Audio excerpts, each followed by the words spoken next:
Hello ಗೆಳೆಯರೇ. ಇತ್ತೀಚೆಗೆ Turkey ತುಂಬ ಬಲ ಬೀಸ್ತಾ ಇದೆ. ಬಾಂಗ್ಲಾದೇಶವನ್ನು ಗ್ರೇಟರ್ ಬಾಂಗ್ಲಾ ಅಂತ ಕರೀತಾ ಇದೆ. ನಮ್ಮ ದೇಶದ ಹಲವಾರು ರಾಜ್ಯಗಳನ್ನು, ಉದಾಹರಣೆಗೆ ವೆಸ್ಟ್ ಬೆಂಗಾಲ್ ಆಗಿರ್ಬೋದು, ನಾರ್ತ್ ಈಸ್ಟರ್ನ್ ಸ್ಟೇಟ್ಸ್ ಆಗಿರ್ಬೋದು, ಕೆಲವೊಂದು ಭಾಗಗಳು ಮಯನ್ಮಾರ್ನ ಭಾಗಗಳನ್ನು ಸಹ ಸೇರಿಸ್ಕೊಂಡಿದೆ. ಇದನ್ನೆಲ್ಲ ಸೇರಿಸ್ಕೊಂಡು ಗ್ರೇಟರ್ ಬಾಂಗ್ಲಾ ಅಂತ ಅದಕ್ಕೆ ಬಾಂಗ್ಲಾದೇಶದವ್ರಿಗೆ ಸ್ವಲ್ಪ ಉಬ್ಬಿಸ್ತಾ ಇದೆ. ಅವರು ಹೆಂಗೆ ಬಿಹೇವ್ ಮಾಡ್ತಾರೋ ಇನ್ನು ನಮಗೆ ಗೊತ್ತಿಲ್ಲ. ಏನು ಉದ್ದೇಶ? 3 ಉದ್ದೇಶಗಳು ನಮಗೆ ಕಣ್ಮುಂದೆ ಇದೆ.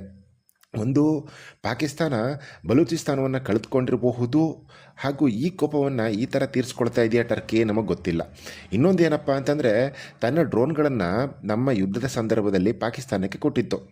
ಆದರೆ ಪಾಕ್ ಆರ್ಮಿಗೆ ಈ ಡ್ರೋನ್ಗಳನ್ನು ಕೊಟ್ಟರೂ ಸಹ ಭಾರತವನ್ನು ಏನು ಮಾಡ್ಕೊಳಕ್ಕಾಗಿಲ್ವಲ್ಲ, ತಮ್ಮ ಡ್ರೋನ್ಗಳು ಫೇಲ್ ಆಗೋದ್ವಲ್ಲ ಅನ್ನೋ ಒಂದು ಹತಾಶೆಯಿಂದ ಈ ಥರ ಏನಾದರೂ ಮಾಡ್ತಿದೆಯಾ ಗೊತ್ತಿಲ್ಲ.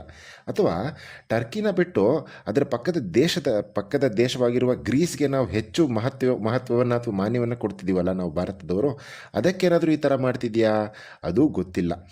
ಅಥವಾ ಈ ಯುರೋಪಿಯನ್ ಕಂಟ್ರೀಸು ಮತ್ತು ಅಮೇರಿಕ ಎರಡೂ ಸೇರಿಕೊಂಡು ಟರ್ಕಿನ ಉಬ್ಬಿಸ್ತಾ ಇದೆಯಾ ಪಾಕಿಸ್ತಾನ್ಗೆ ಮತ್ತು ಬಾಂಗ್ಲಾದೇಶಕ್ಕೆ ಸಹಾಯ ಮಾಡಿ ಅಂತ, ಅದು ಕೂಡ ಗೊತ್ತಿಲ್ಲ. ಮುಂದೆ ಕಾದು ನೋಡುವ.